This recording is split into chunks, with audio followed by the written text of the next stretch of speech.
Congratulations, Dean Celine, on the Celine Archive.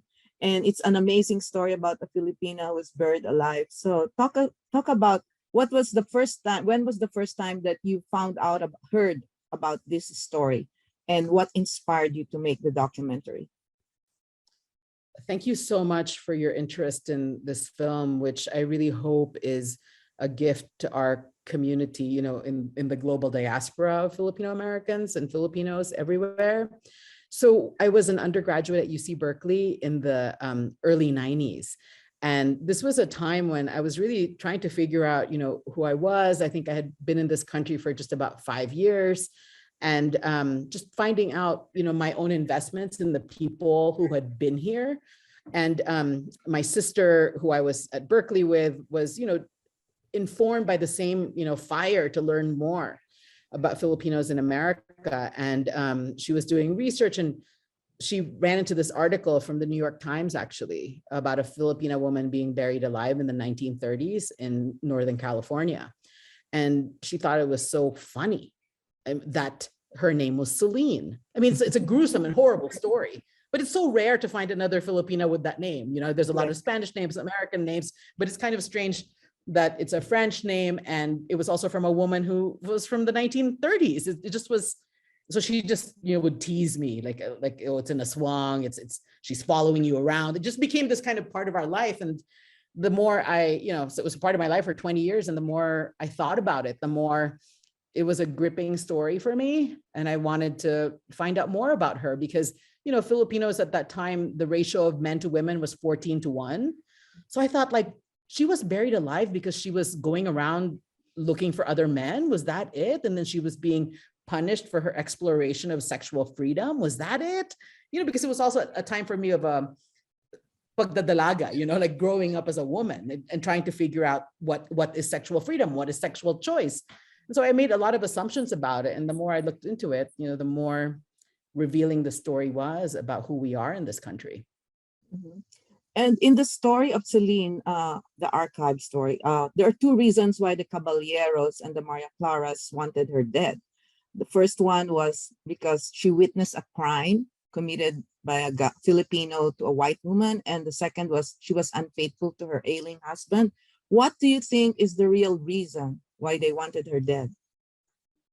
We don't know what the real reason is, but what we can draw from the archives is that, women's stories were buried, and much like she was buried alive, and also how we have such a capacity for tolerating the violence against women that's perpetrated within the community, right? So you're right that there were these stories. The first one was that she committed adultery against her ailing husband who was suffering from tuberculosis. That was the story that was most circulated in the newspapers at the time. And this story was circulated all over the world, Singapore, Los Angeles, New York, London. That was the main story. But when you dig more deeply, you then found out this other story that maybe was, harder to take, that she was very heroic and brave, in talking about this other Filipino man who was beating up his 18-year-old wife, and she was being protected by another man. And so that man attacked that man. And she was supposedly a witness to this. And then when she reported it, testified against the men in court, helped to send them to prison, she then violated what was the most important rule in the community at the time, which was loyalty. Because I think we have to remember the vehement and intense racism that Filipinos were going through, right? They were being lynched. Their makeshift homes were being bombed and put into flames, and they were being chased out of town, in towns like Watsonville, very famous race riots in 1930. So we have to remember that time, where Filipinos, could not find protection, from infrastructures, the police, et cetera. They were victimized by policing, and they could only help themselves. And they were mainly young people. So they were really holding on to community tradition, helping each other. So once she did that, to them, it was a violation of a main code of life, and it was very, very, almost like religious zealots, like they were very strict about this code of loyalty and belonging. And so when you violate that, then you come under attack. So And we don't know, it could be one of those two things, right? yes, and so these caballeros, the Dimasalang and the Maria Claras, were described also like a cult or something. So can you tell us, are they still in existence? So there were about different fraternal organizations, of which the Caballeros de Masalang was one. And they were organizations that really provided resources to the new Filipino immigrants. There were 30 to 40,000 around that time, that were in the US. And, they helped them with finding places to live, food, and also just acculturating them into this new area, baptisms, marriages, taking care of people when they were sick and dying. And so it was a very community-centered, community-building organization. They were like informal families, and they really aimed to help people. But there was this part of it, on one occasion, as Dr. Dorothy Cordova, the executive director of Filipino American National Historical Society says, it wasn't like people were going around killing people, but they existed at that time. And the Caballeros de Masalang existed, I think, up until the recent decades. They donated all of their materials after they dissolved, to the Filipino American National Historical Society in Stockton.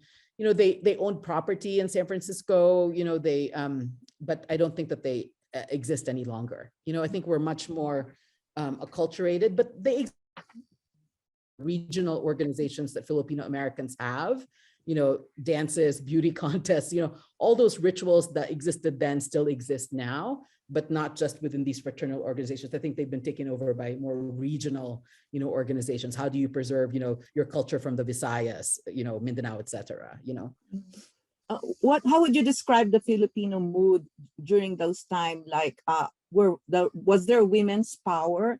And do they feel like they exhibited this power by doing something to their Filipina sister, by being pressured by the men to do this? What an interesting question. I'm so thankful for the scholarship of the late historian Don Mabalon, who was a professor at San Francisco State, and also the incredible depth of research conducted by Dr. Dorothy Cordova of FANS. She collected many oral testimonies of what it was like to be a Filipina across the decades in the United States. And Don Mabalon did all this amazing research of looking at letters to the editors, articles that women wrote about, their time. And it involved, definitely, the currency of beauty, the currency of, having beautiful penmanship and having, social ability to bring people together. So all of those things mattered, and especially within the, really severe gender ratio between men and women. In terms of the Celine Navarro case, it has been a big debate in the community. Was this a signal of the way women did have power, outside of men? Or was this a way that the men, bullied the women, especially because Celine was being condemned supposedly for, desiring another man apart from her husband, or being desired by another man? So there were these experiments or violations with, rituals of marriage, right, in an intensely Catholic community. So that's up for debate as well, and that's something that we included because it's quite hard to tell, what is really happening. But I think that for me personally, it's hard to deny that Celine had power and courage to go against the community and testify. So I think bringing forth the wrath and ire required, that kind of courage. That's really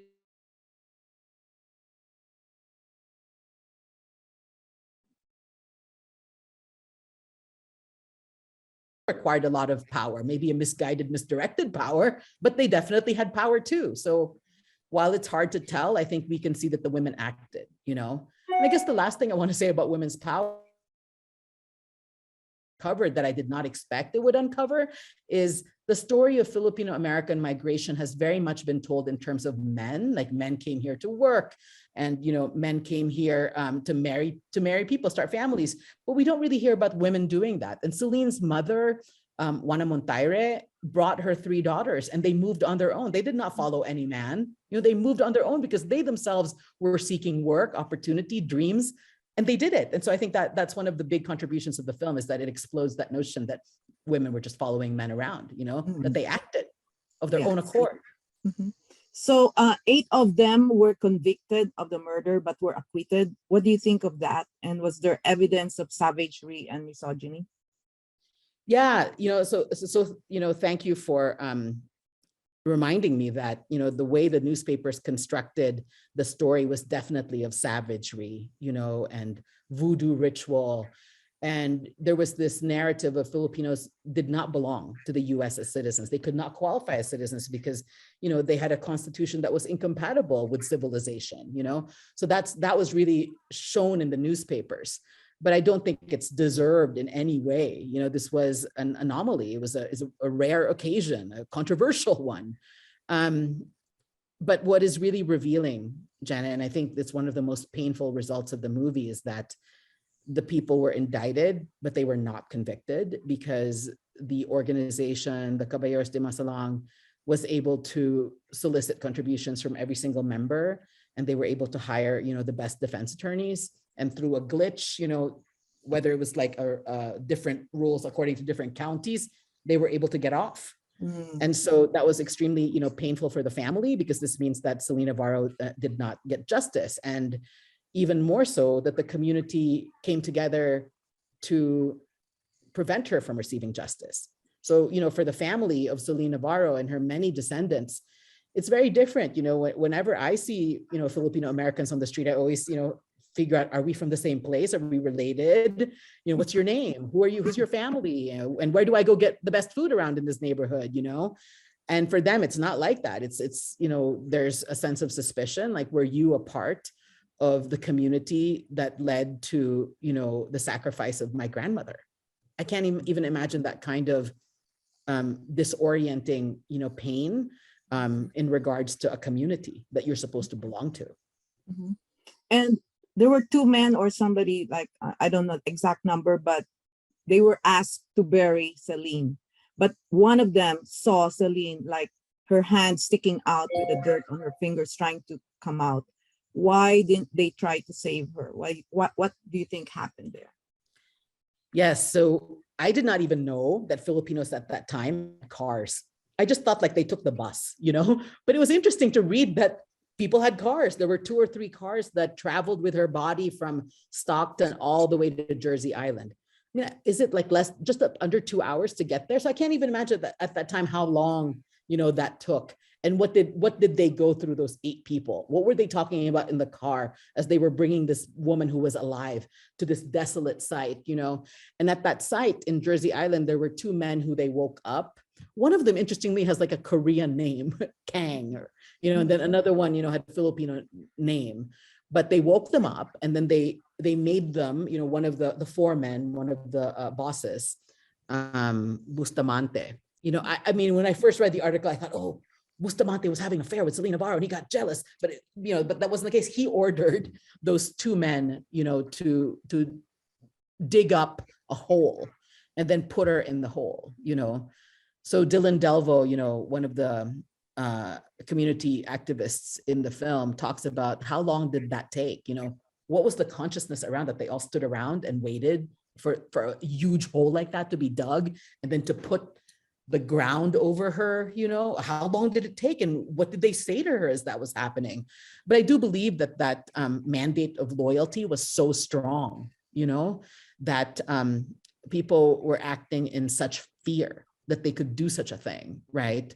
And to know that she was alive, and the mythology around it is that she has her hands coming out of the ground. So it's a very brutal, very violent experience, I'm sure, and there's a lot of stories around it in the community about, what happened to those people. One of them supposedly was driven mad, by the memory, and was forever changed, one of the family members said, I know one of the families from that person, and they live close by. It's been 80 years. They've never said anything to me, or, one of the descendants of Celine Navarro, worked in a nursing home, and she said that she actually ended up having to take care of one of those men. And that was really very disturbing, because I think the man had dementia and he just kept talking about it. He kept talking about it. Like 80 years later, he's still talking about it. So it goes to show, how both for the people, who are the descendants of Celine and even the killers themselves, it's a story that's lasting up until their moment of death. It's haunted them, So among the relatives of Celine you met, the Lucia Navarro, Tutsi Reyes, and Henny Navarro. Can you talk about the relatives of Celine and how are they reacting to this? So, the way I even found their family, because, I didn't know who they were, and I would not know where to even start to find them, I didn't know if she had any descendants, actually. So my sister and I, my same sister who I went to school with at Berkeley, she's a renowned sociologist, Celine Parrenas, and I were presenting at the Echo Park Public Library our work, and they asked me, what's your next film? And I talked about, the CELINE Archive and how the story has been with me for 20 years. And someone in the audience approached me and said, I know the family, would you like to meet them? And so we went to, I can't remember what restaurant, maybe it was like Olive Garden or something in a town in Los Angeles. And we ended up talking, I think it was in it was in 2012 or 2013.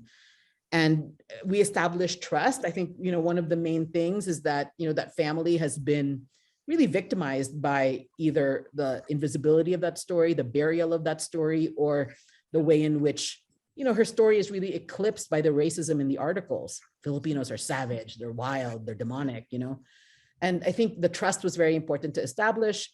Her youngest sister, Tawa, was still alive at the time. But it took too long, I think, for us to reconnect again. Tawa died, Celine's youngest sister, my own youngest son died. And then we reconnected after that. And, she introduced me to Henny Navarro, I think, based on that trust.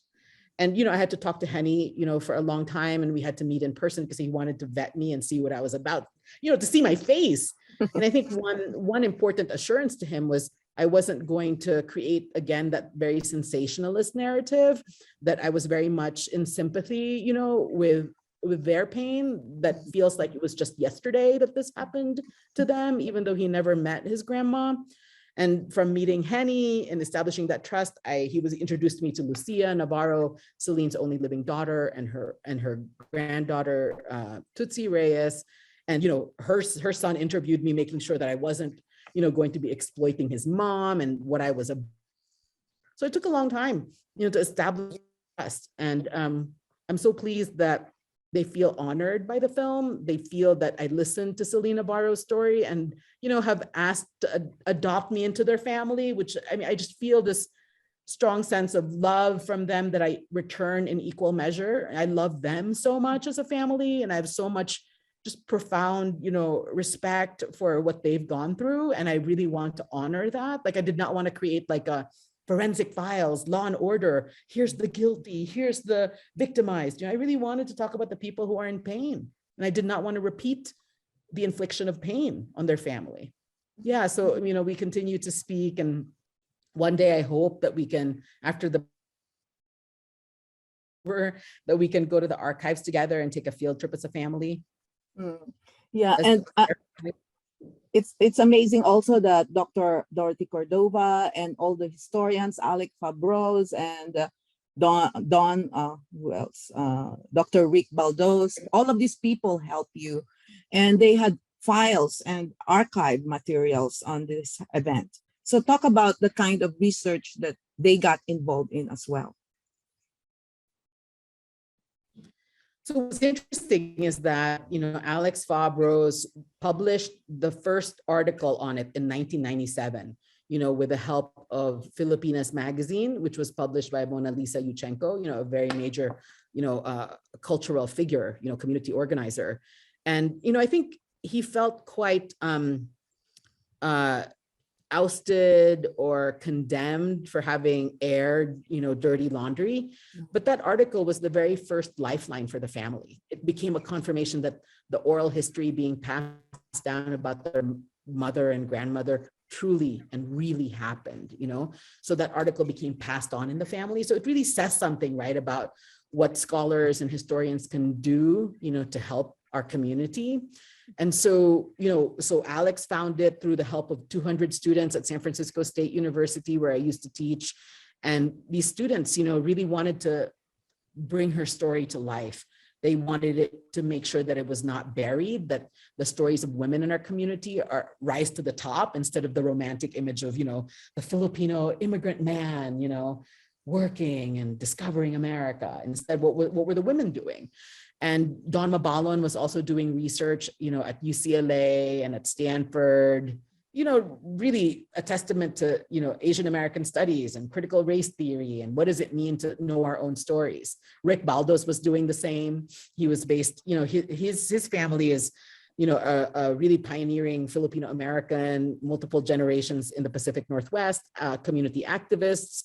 And so this story he also found. And the poet Jean Vengua was studying under Oscar Campomanes at UC Berkeley. So she found this story too, And so many people in the community knew about it. And I'm so honored that they really helped and were a part of the film. And that's one of the things that I'm proudest of, is making visible the work of scholars, the work of historians, the work of Dorothy Cordova with Fons, and how important it is for us to know our story. Mhm. Do you think this deserves a full-length feature film, like a thriller action movie?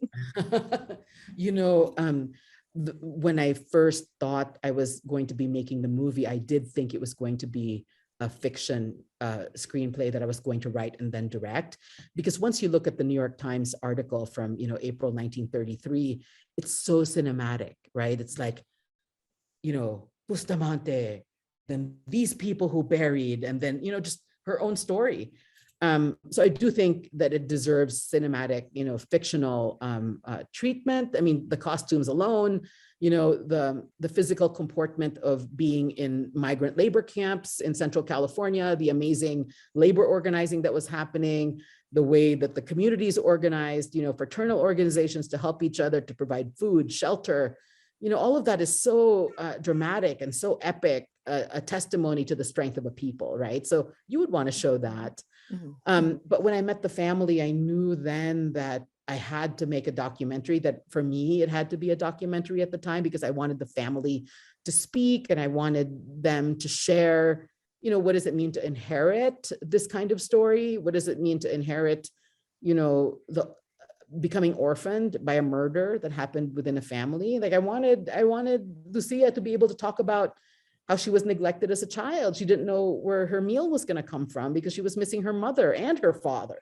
Mhm. And I think I also, and maybe a fiction film can tell this better, but the film says so much about, the ability of Filipinos to come in and out of the country, and how, because of the Tidings McDuffie Act in 1934, they couldn't come back, until 1965.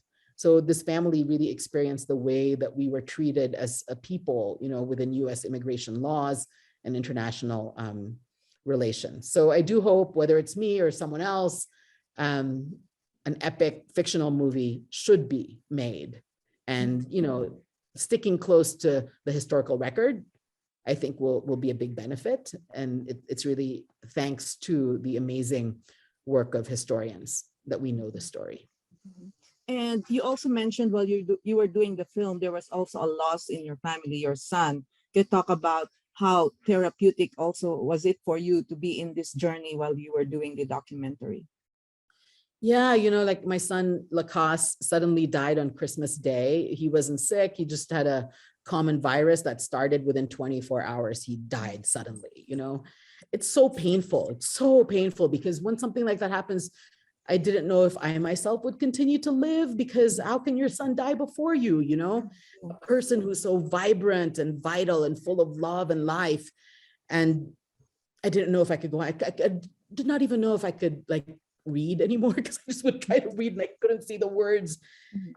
It was so hard, and I would think about Celine Navarro, and I would think about her kids, you know, like, how do you, because I found out right before Lacoste died that she had kids, like what happened to those kids, you know, with the loss of a mom, and knowing too that it was such a violent death. Like, then how do you remember someone who died who's so important to you know, because time passes, right? And so it was that, really. I think it was trying to use creativity to find life again, you know, and I think it made me a person who was more compassionate about pain, and I was more unflinching about asking the hard questions, you know, about what does it mean to live with death, you know? And so I think in the very act of creating a film, it really helped me to live, you know, and it brought me to touch with this, you know, family who's so loving to each other, even in the aftermath of such violence in their family and violence from the community, you know. So there's a lot of love, I think, that was also born through creativity. And I think the wish for me is that we look at our history and say women have always been a big part of it, you know, on both sides of like perpetrating violence, but also experiencing that violence, and also having faith in the community, like reporting a crime of violence because there should be no violence in a community, right? Like it's an awesome act on her part for which, you know, she suffered. And, you know, I think for me, just feeling the love of the family for her across many dimensions, you know, she's dead, but they haven't met her, but they sure love her. Isn't that amazing? You know, so I wanted to be close to that, I think, and I found it through the making of the film. Mhm.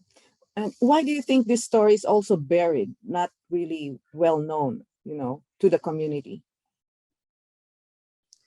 I think a key part of it is that, you know, they were not guilty, and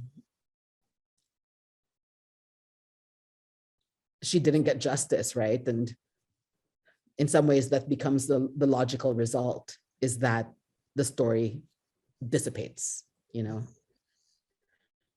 So it's really quite unfortunate. I do think that it says a lot about our capacity to tolerate the violence against women and the silencing of women in our community.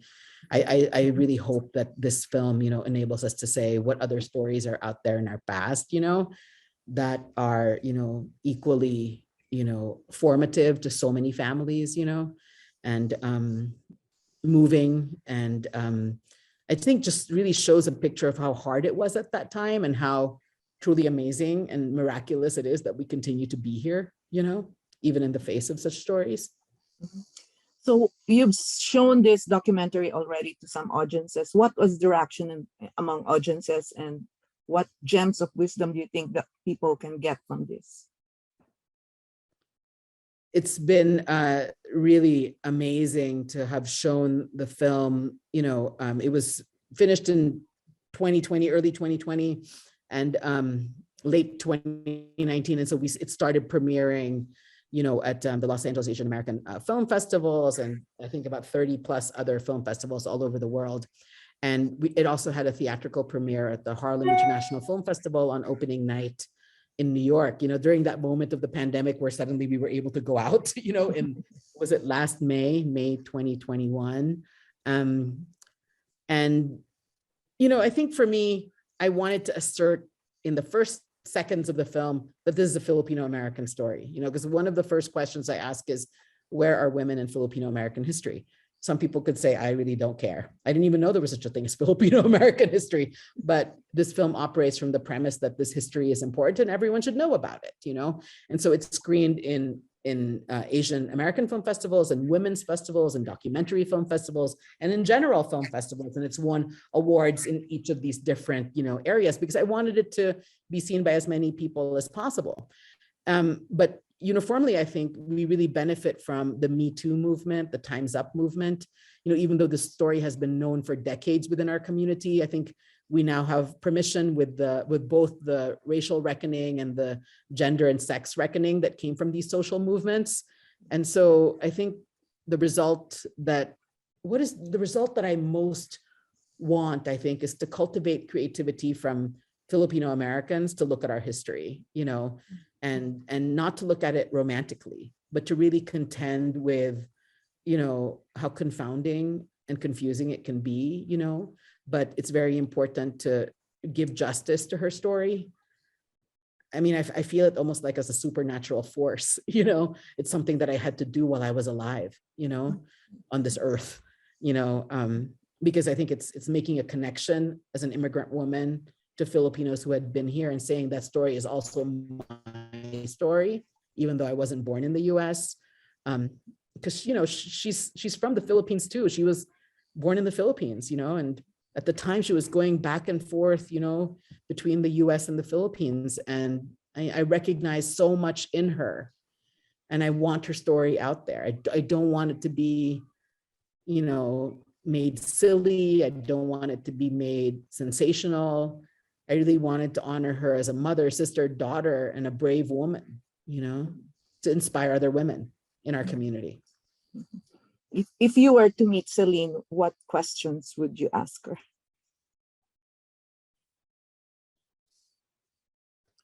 I think I would say that not to worry about her kids. I mean, she has like 100, great grandchildren. I guess that's probably the first thing I would do, is to reassure her that her family is okay, that they made it through. But I think I would ask her, like, where did your courage come from? Where did your courage come from to defy, community, because they had to create laws in order to survive as a community. So how did she become brave? And how did she sit in her power, so that she could do that? I mean, she was definitely up to something, because when she died, she had $200 in her pocket. Like, how much is $200 in 1932 now? It's a lot of money. And she also had all of her jewelry. So it's interesting, right? Because she was trying to do stuff. She was trying to help her family. She was trying to, like, go to the Philippines. I mean, that's not hard. I mean, that's hard. That's not easy. And then she also had the time to adorn herself, like, she's like jewel girl, that was interesting. She paid attention to her beauty, as well as her strength and her courage, so I want to know, well, where did that come from? Why is it that you all took so many pictures of yourselves? Because clearly, beauty mattered to them. They were these very elegant women who paid attention to what they looked like. At the same time, they were working and supporting themselves. That's amazing, so I want to know about all of that. Why was style important? Why was beauty important? Why was working on your own important? Why did you like Ignacio Navarro so much when he didn't seem like a good guy? Like, what was it about him? Was he so hot? What did he do? And, what would she have said to her sisters, knowing they were so worried about her? They hated it that he bought a motorcycle instead of a car so she could transport their 2 babies. How come she never had any new clothes? Like, that must have been hard for someone who cared about her style and her beauty, to suddenly have no clothes, no new clothes after she had 2 babies. Like, how much did it hurt when Ignacio Navarro, not only abandoned you, but encouraged you to get together with another man, I mean, those are, like, I think, to really understand her power and to really understand why she did what she did. Why did she stick it out with him, when he didn't seem good to her? God, what an excellent question. And you know what? I think I wouldn't be afraid. I wouldn't be afraid if she showed up suddenly. And, like, in the middle of the night would talk to me. I'd be like, oh, thank goodness for this opportunity to talk with you, Do you feel her spirit sometimes? Yeah, I think so. I mean, I myself, like, during the hardest times of grief, I do dream about my son, like the day he died was Christmas, which makes Christmas hard. But the morning of Christmas this past year, I dreamt that he was grabbing my face and he kissed me 5 times. And I just believe that it happened. Like, it happened in my dream, and yeah, so I do feel him and his ongoing presence in my life. And I also feel her presence in a way that I'm not afraid of. And I think I would have before, but I would welcome it, actually. Thank you very much for joining us today. And I really enjoyed talking to you. Thank you very much, Dean. Thank you so much. Thank you. You're a beautiful interviewer. Let me stop. Really are. Well, I hope we get to meet this weekend. Yes. So I might have more questions. What age did she die? I can't. 28. 28. And she got married at 14. She met him at 14. She got married at 15 or 16. Ah, And and she had her babies by 15 or 16. So she must have gotten married 14 or 15. yeah, Yeah. and she was Right. buried in Jersey City, No, Jersey Island. she was murdered in Jersey Island, and then she was buried in a city nearby. Ah, okay. So it It was was, just, wait, Jersey Island. She died. yeah, near, Murdered. yeah, in Sacramento Delta. And Mhm. then she was buried in a town nearby. Mm. But they were It was, able to find her grave. Mm. yeah, it was the burial ground that was given to people who were poor Yeah, and anonymous, you know? yeah. So it was an unknown, and then Henny had a dream that he was standing in the Yeah, Henny was taken to the burial site by Alex. his auntie Nanny. Auntie. Yeah, his grand aunt Nanny. Ah, yeah. Asuncion. Yeah. And Uh-huh. he said, this is where she was buried. This is it. But he's the Mhm. only one who bought the gravestone. Mhm. He showed me the receipt too. Like, it's that valuable to him, you know, because I think he bought it in 1980, Mhm. 1978, something like that. Yeah. Mhm. So he had the receipt. I think that says a lot, right? These Yes.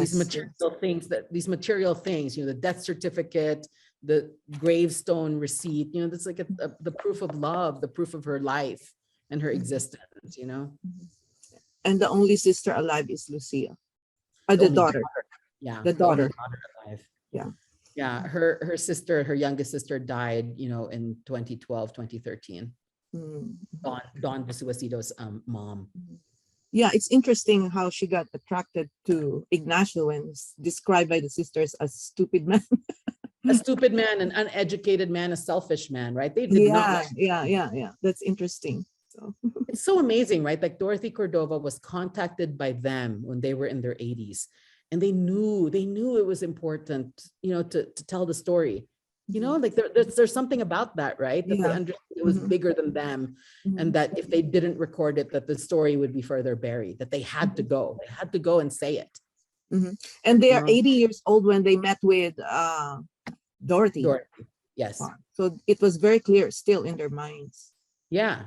It's kind of like the people who murdered her, right? Like, it was clear in their minds, even in their deathbed, you know? Mhm. So for them, for the sisters, Mhm.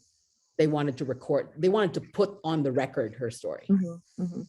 So what's the role also of your own sister in the film? Like, is she So my a sister, yeah, my sister, co-director? a scholar, you know, so Yeah.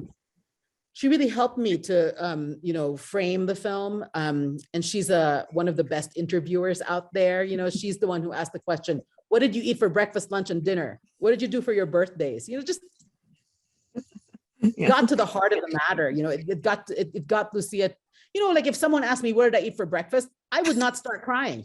I would not start crying. I would be like, I ate bangsilog. It was my favorite thing, you know, but she didn't have anything to eat, right? So it just really goes to Yeah. show Yeah. how she was orphaned. Like, that was the aftermath, you know?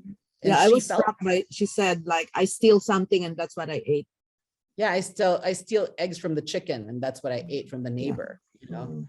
And, you know, I think where she lived in Cebu, they're famous for the chinelas that they make there. So Yes. she made those, but she gave all the money to her aunts, Mhm. you know, who were very thrifty, you know? Wow. Yeah, so Very- she really suffered, you know. So my sister was it's just a beautiful collaboration, you know. And it's so funny because we were on the boat, you know, and it was so strange because I think one of the things I did not want to do was to create like an aswang kind of film, because Yeah. I think ultimately it's kind of insulting to Celine. It's like, oh, you're just a crazy ghost, you know, or you're like a ghost story, versus you're this real person who really suffered, right?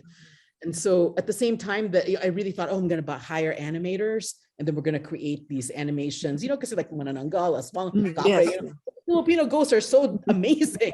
Yeah. But then I left that. But when we got to the boat on the day that we were going to go to where she was killed, it was so bizarre, because not only did I not know that the Sacramento goes all the way from the Pacific Ocean, all the way deep, deep, deep into the Eastern California, but then there was a seal Oh. following the boat. the whole time. And Wow. if there's a seal following you, it looks like a long-haired woman Oh, swimming wow. the whole time. I'm It getting was so, goosebumps. I know, I'm telling you. I Woo. mean, even like when we were scouting that location in Jersey Island, because you can see that that area will disappear one day, you know, because now all the developments are coming up because people are leaving San Francisco Bay Area. It's too expensive. So you see these like McMansions, you know, so I think all of that area that you can see in the film now, it's going to be gone within 20 years, likely, you know. But when we first scouted the location, it was so eerie. It was so dark, and these dead looking birds were flying towards us in the car. We were so freaked out, you know. And Jean Vengua tells the same kind of story. Alex Fabros tells the same kind of story. Like when they went to that site, it was so spooky, so scary. Oh, There were weird wow. people. But when we brought Henny there, blue sky, no clouds, sun, beautiful. I don't know, like, was she communing with him? I don't know, but it definitely was different from the other times that we went there. And then, you know, on the day on the boat, we would give the seal a lumpia. It's We Filipino just thought seal. like, yeah, I mean, maybe it was Celine. Yes. Yeah. We just It was don't know. Yeah. We just don't know. It could have because Yeah. it looked like the long hair of a woman swimming Oh, alongside wow. the boat. Mhm. I mean, I did not want to put that in the movie because it just felt like we were like, ooh, ghost story. Yeah. You know, we didn't want to do that, you know, Wow. but we definitely felt it. We definitely, you know, felt her presence, you know, and I think it was very cathartic, you know, because I didn't know what a funeral was until my own son died, right? Mhm. And so I wanted to make sure to give them a funeral in the film. Mhm. And so How we old felt was your it. son when he died? My son was Oh, 8. 8 years old. Yeah. 8 years And ago. and you have another son, right? I have an older son. Yeah. Oldest. And he's at Columbia University. He's a beautiful writer. Yeah. Mm. And I think writing saved him too. You know, he became a very serious writer after the death in order to make sense of the death. So it's a real testimony to the power of art, you know, Yes. to recreate a life, your own life. What's the name of your older son? Bayan.